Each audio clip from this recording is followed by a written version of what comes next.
Atenção! Começa agora uma teleaula de História do Ensino Fundamental. Você vai assistir a teleaula de número 38. Bons estudos!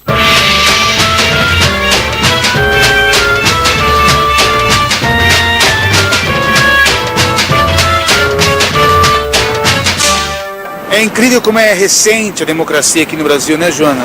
Historicamente é recente mesmo, João. No tempo de vida dos nossos pais e avós, nós tivemos uma eleição no começo da década de 60.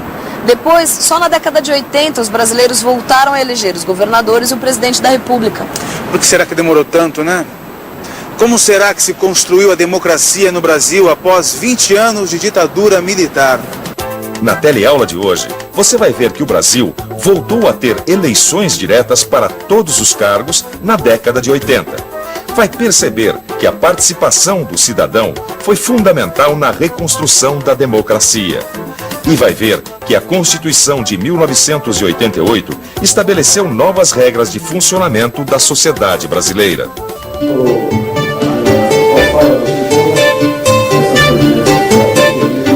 Oi, Joana, por que você insistiu em vir aqui, hein? Para falar de democracia. Essa é a Câmara Municipal de São Paulo.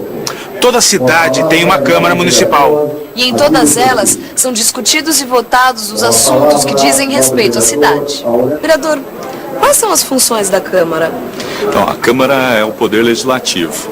Como o poder legislativo discute leis, fiscaliza o executivo na aplicação das leis e tem um dos principais papéis a votação da lei orçamentária. A Câmara tem duas grandes funções. Uma de legislar, aprovar leis e votar as leis propostas pelo Executivo. E a outra função é de fiscalizar o Executivo. Em uma Câmara Municipal, quem participa das discussões e da tomada de decisões são os vereadores. Eles são escolhidos por todos os moradores da cidade que exercem seus direitos políticos. Se os vereadores são escolhidos pelo povo... Eleição tem a ver com democracia. Mas construir a democracia não foi fácil, não. A volta das eleições diretas foi uma conquista do cidadão. Na década de 80, os brasileiros voltaram a eleger prefeitos de todos os municípios, governadores de estado e o presidente do país. Uma das características da democracia é a liberdade para que diferentes grupos da sociedade se organizem e defendam suas ideias e interesses. Mas no Brasil nem sempre foi assim.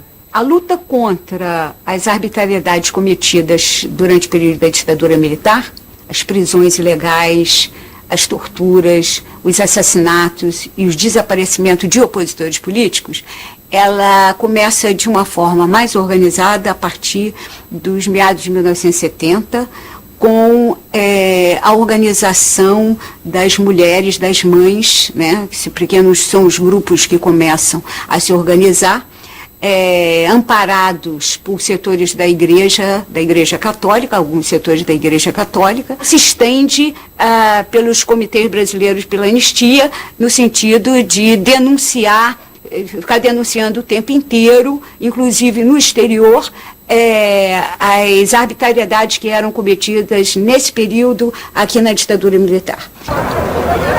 Aqui na Praça da Sé fica o marco zero da cidade de São Paulo, mas o mais importante para a democracia é que aqui foi realizado um dos comícios da campanha Diretas Já. Em 1984, comícios realizados nas principais cidades brasileiras reuniram milhões de pessoas que queriam eleição direta para presidente da República. A campanha tinha o apoio de associações de moradores, organizações de estudantes, de médicos, de professores, de sindicatos de trabalhadores e artistas. Pena que a campanha não atingiu seu objetivo, mas os comícios desmoralizaram de vez o regime militar e foram fundamentais para a transição democrática com a eleição indireta de 1985. Em uma eleição indireta, Tancredo Neves, candidato da oposição, foi escolhido para ser o novo presidente do Brasil. A Nova República, como ficou conhecido o futuro governo de Tancredo Neves, era a esperança de uma sociedade mais igualitária, mais justa, mais livre. Doente, o presidente Tancredo Neves não tomou posse. Em seu lugar, assumiu o vice-presidente José Sarney. Com a morte de Tancredo Neves no dia 21 de abril de 1985, a nova república se iniciou sem o seu maior articulador. No início do governo José Sarney, o Brasil enfrentava uma séria crise econômica, que se iniciara ainda na década de 70. Mesmo assim, foram dados passos muito importantes para o fortalecimento do regime democrático. A proibição do funcionamento dos partidos comunistas foi retirada e foram criados novos partidos. O direito de defender projetos políticos estava restaurado. Esta é a Constituição brasileira. Aqui dentro estão as leis que organizam a vida dos cidadãos brasileiros. Essa Constituição é de 1988, mas ela começou a ser elaborada 2 anos antes.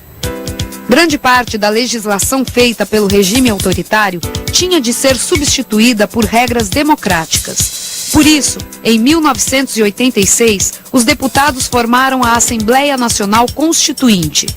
Além de parlamentares constituintes, o debate dos 2 anos seguintes teve a participação de vários setores da sociedade.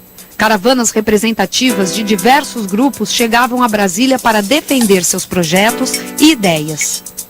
No dia 5 de outubro de 1988, foi promulgada a Constituição do Brasil, que em seu primeiro artigo definiu que o país teria um regime político democrático e presidencialista. A nova Constituição ficou conhecida como Constituição Cidadã, porque estabeleceu vários direitos para a população. Mas o que eu acho mais legal é isso aqui, ó. O quê? A participação dos setores da sociedade na luta por seus interesses. É mesmo, né, Joana? A participação dos cidadãos foi muito importante na elaboração da Constituição.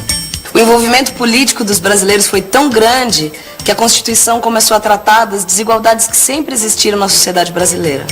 Na Constituição de 1988, uma nova lei tornou o racismo um crime inafiançável e imprescritível. Além disso, novas leis garantiram aos povos indígenas o direito à propriedade da terra em que eles moram. A Constituição de 1988 determinava que, no ano seguinte, o povo brasileiro iria eleger um novo presidente. As eleições presidenciais de 1989 foram realizadas em um momento de inflação alta, a conhecida crise econômica que o governo Sarney não conseguiu combater. No primeiro turno, foram mais de 10 candidatos concorrendo à presidência da República. Depois de uma campanha que contou com grande participação da sociedade e dos meios de comunicação, Fernando Collor de Mello derrotou Luiz Inácio Lula da Silva e foi eleito o primeiro presidente da nova República. A campanha para presidente em 1989 foi muito acirrada. Não, imagina só, João. Com o povo brasileiro há tantos anos sem votar, a campanha ganhou as ruas. O novo presidente tomou posse em 1990, a democracia brasileira deu mais um passo, mas o governo Collor durou pouco. Durante a campanha, Fernando Collor de Mello enfatizou o combate à corrupção e prometeu atenção especial à população mais pobre. No entanto, o envolvimento do presidente e de seus assessores em uma rede de corrupção fez com que o mandato não chegasse ao fim. Mais uma vez, o povo brasileiro participou de uma decisão importante para a vida democrática. Como assim? A sociedade acompanhou de perto cada etapa das investigações da CPI. Organizados, diversos segmentos pressionaram para que as investigações fossem até o fim. Essa pressão da sociedade contribuiu para que os parlamentares aprovassem o pedido de afastamento do presidente. Prevendo que seria deposto, o presidente Fernando Collor de Mello renunciou à presidência. Mesmo assim, o processo de impeachment foi concluído no Congresso Nacional. A mobilização da sociedade na defesa de seus direitos foi fundamental para influenciar os rumos da política e da história. Em várias cidades brasileiras foram realizadas grandes passeatas exigindo o afastamento do presidente. Nelas, a participação dos estudantes foi fundamental. Os cara-pintadas, como ficaram conhecidos, entraram para a história brasileira. Com a renúncia de Collor e a posse do vice-presidente Itamar Franco, formou-se um governo com o apoio de importantes partidos políticos. Tudo para restabelecer a normalidade democrática e conduzir o Brasil até as próximas eleições. Vamos pensar um pouco. Pelo que deu para perceber, a democracia começou a ser restabelecida no Brasil na década de 80. Depois de muitos anos, os brasileiros voltaram a eleger prefeitos, governadores de estado e o presidente. Mas a abertura política começou um pouco antes, na década de 70. A pressão da sociedade foi fundamental para que os militares começassem a conceder mais espaço para manifestações. Sem dúvida nenhuma, a volta da liberdade e do direito de participação política foi o resultado da ação e da luta de milhares de homens e mulheres. Bem, a consolidação da democracia brasileira ainda está em andamento. E para a evolução do regime democrático, alguns períodos foram muito importantes. O governo Itamar Franco elaborou mais um plano para combater a inflação e tentar estabilizar a economia. Sob a liderança do ministro da Fazenda, Fernando Henrique Cardoso, foi lançado o Plano Real. As novas medidas tiveram sucesso. A economia se estabilizou e foi criada uma nova moeda. Com o sucesso do Plano Real, Fernando Henrique Cardoso derrotou Luiz Inácio Lula da Silva nas eleições presidenciais de 1994. As instituições estavam fortalecidas, prontas para solucionar crises políticas. E a crise econômica foi, enfim, controlada. Olha, João, essa história parece tão recente, mas vendo assim com calma, dá para perceber que a reconstrução da democracia no Brasil teve muitas etapas, né? É verdade. Morte de um presidente que não chegou a assumir, né? Impeachment do outro, tentativas de debelar a crise econômica, muitas eleições. Mas a construção da democracia não se faz só com eleições, né? Não? Não, claro que não. A participação do cidadão na vida da comunidade é muito importante. E ainda bem que isso já está acontecendo. Já existem muitas ações coletivas que buscam melhorar toda a sociedade.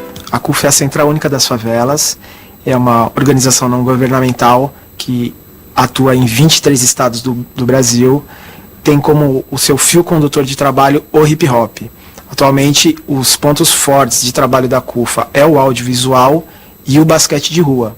O objetivo da CUFA é levar para as comunidades a autossuficiência, em que a própria comunidade pode fazer por si própria. Ela não precisa buscar fora. Então, nos eventos que a CUFA organiza, por exemplo, todo evento é produzido, é feito por gente da comunidade. Fazer parte das decisões da comunidade é viver o dia a dia da democracia. As ações coletivas melhoram o nosso futuro. Outra coisa que melhora o nosso futuro é ficar de olho na revisão. E atenção, se liga aí que é a hora da revisão. Na teleaula de hoje, você viu que a Constituição de 1988 assegurou direitos do cidadão brasileiro. Viu que os primeiros governos da nova república consolidaram o regime democrático no Brasil. E percebeu que a mobilização da sociedade é fundamental para o funcionamento do regime democrático. Hoje vimos momentos importantes para a reconstrução da democracia brasileira. Deu para entender que existem elementos fundamentais para essa democracia, como respeito à liberdade, respeito às diferenças e o envolvimento político dos cidadãos. Por isso, participe da vida de sua comunidade. Juntos, podemos fazer um Brasil mais justo.